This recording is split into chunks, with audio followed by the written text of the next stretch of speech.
सोचो अगर तुम अपने बच्चे को खेलने के लिए बाहर भेजो और वो कभी वापस ही ना आए, और फिर कुछ दिनों बाद तुम्हें पता चले कि वो सिर्फ गायब नहीं हुआ, बल्कि उसके साथ कुछ ऐसा हुआ है जो इंसान सोच भी नहीं सकता। इंडिया के एक शान से इलाके में एक ऐसा सच सामने आया जिसने इंसानियत पर ही सवाल खड़ा कर दिया।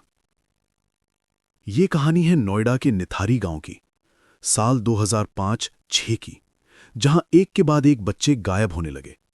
शुरुआत में लोगों ने सोचा ये नॉर्मल मिसिंग केसेस हैं, शायद बच्चे कहीं भाग गए होंगे। लेकिन जब सच्चाई सामने आई तो हर किसी की रूह कांप गई, क्योंकि ये सिर्फ किडनैपिंग नहीं थी, ये कुछ और ही था। निथारी गांव नोएडा के सेक्टर 31 के पास एक साधारण सी जगह थी, जहां ज्यादातर गरीब परिवार रहते थे। यहां बच्चे अक्सर खेलते हुए बाहर निकल जाते थे और देर से घर लौटते थे। इसलिए जब कुछ बच्चे गायब हुए तो शुरुआत में किसी ने ज्यादा ध्यान नहीं दिया, लेकिन धीरे धीरे केसेस बढ़ने लगे। 1, 2, 3 और फिर कई बच्चे। पेरेंट्स पुलिस के पास गए, कंप्लेंट्स दर्ज हुई, लेकिन पुलिस ने इसे सीरियसली नहीं लिया। उन्होंने कहा बच्चे भाग गए होंगे या ट्रैफिकिंग का मामला होगा।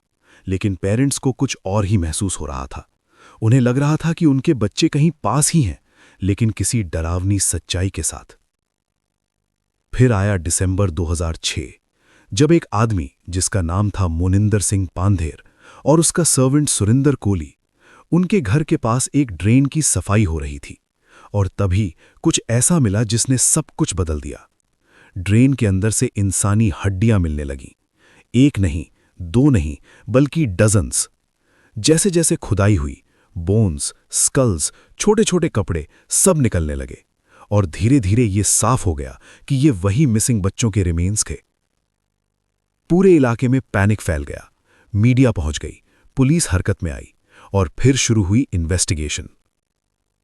सबसे शॉकिंग बात यह थी कि यह सब उसी घर के पास हो रहा था जहां पांधेर और कोली रहते थे। जब सुरिंदर कोली को इंटेरोगेट किया गया तो उसने जो कबूल किया वो सुनकर हर कोई सन रह गया।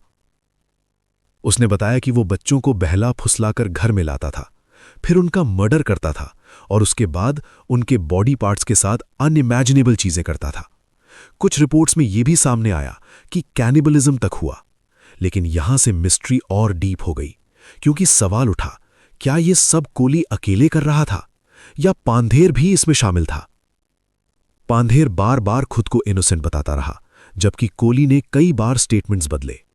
एविडेंस क्लियर नहीं था, कन्फेशंस बदलते रहे, और केस एक पजल बन गया।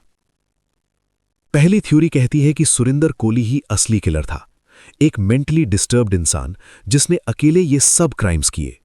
दूसरी थ्योरी के अनुसार मोनिंदर सिंह पांधेर भी इन्वॉल्व था, और उसने अपने पावर और पैसे से खुद को बचाने की कोशिश की।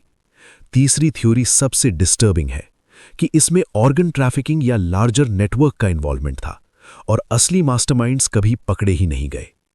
चौथी थ्योरी यह भी कहती है कि पुलिस नेग्लिजेंस और करप्शन के कारण कई सच दबा दिए गए, और इसलिए पूरा ट्रूथ आज तक सामने नहीं आया। निथारी किलिंग्स आज भी इंडिया के सबसे हॉरिफाइंग केसेस में से एक है। यह सिर्फ एक क्राइम स्टोरी नहीं है, यह सिस्टम की फेलियर की कहानी है, जहां गरीब लोगों की आवाज को इग्नोर किया गया। आज भी कई सवाल अनआंसर्ड है। क्या सभी विक्टिम्स की पहचान हुई? क्या असली कल्प्रिट पकड़े गए?